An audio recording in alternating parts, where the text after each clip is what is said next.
Hey guys, AlphaStar716 here. With Splatoon 2 turning almost a year old and about to have its biggest Splatfest yet, Squid vs. Octopus, I thought of some good Splatfest ideas for the future. Keep in mind that these are just my personal Splatfest ideas, and let me know in the comments below if you have any Splatfest you'd like to see. It could be pretty much anything. Now, without further ado, let's get started. Number 1. Basketball versus football. Splatoon 2 had a baseball versus soccer Splatfest a couple months ago, which baseball won because it's the better one. But a lot of people wish it could be two different sports. Being an American, the two biggest sports seem to be basketball and football. I don't think there's anyone who doesn't know who LeBron James or Michael Jordan is, and it's the hardest thing to go online and not hear about the Super Bowl when it's near.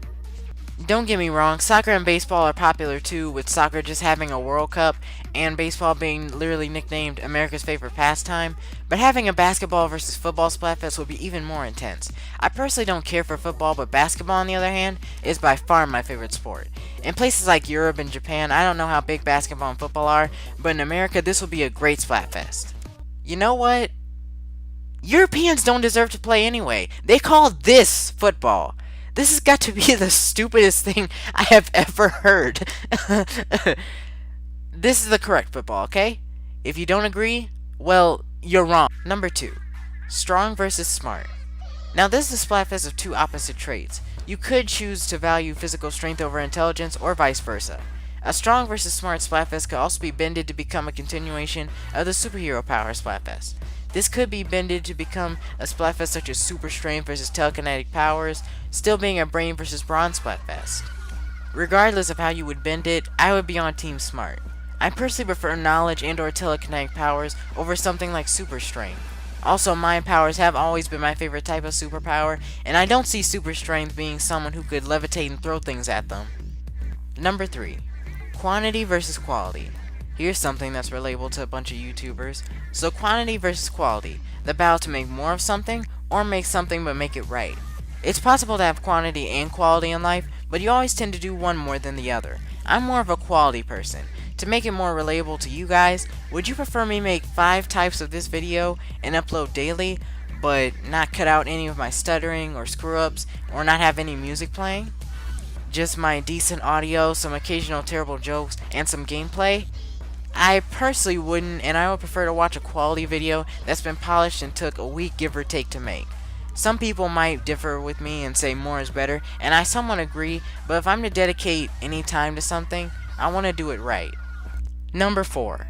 The Legend of Zelda Breath of the Wild vs. Super Mario Odyssey.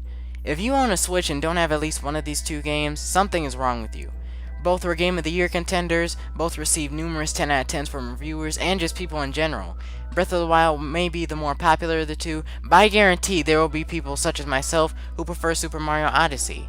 Even though it was shorter, it had some of my favorite moments in gaming such as the New Donk City Festival and the final boss. I don't play a game purely for an immersive and deep experience. I play it for the fun and wackiness, which is exactly what Super Mario Odyssey provided for me.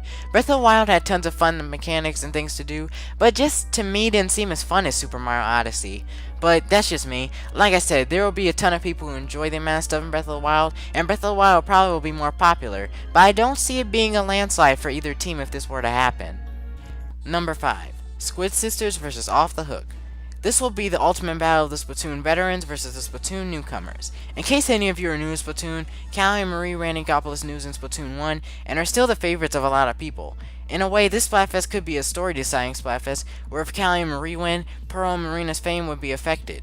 Maybe they could go as far as replacing Pearl and Marina with Callie and Marie once again, and even booting Pearl and Marina underground for the Splatoon 3 single player. Hopefully this won't happen because I don't want anything bad to happen to Marina. Pearl I could care less about. She can go fall off a cliff, but Marina no. Anyway, this could be a Splatfest dividing the veterans from the newcomers and creating a ton of debate.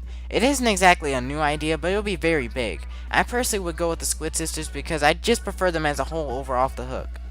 So those are my 5 personal Splatfest ideas. Nintendo said before Splatoon 2 came out that Splatfest will go on for at least 2 years, so there's a chance that one of these Splatfest ideas might be chosen.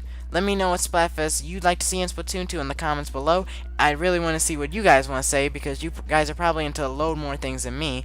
Also, remember to like this video and subscribe to AlphaStar716 for more content on Splatoon and other things gaming. See you all next time.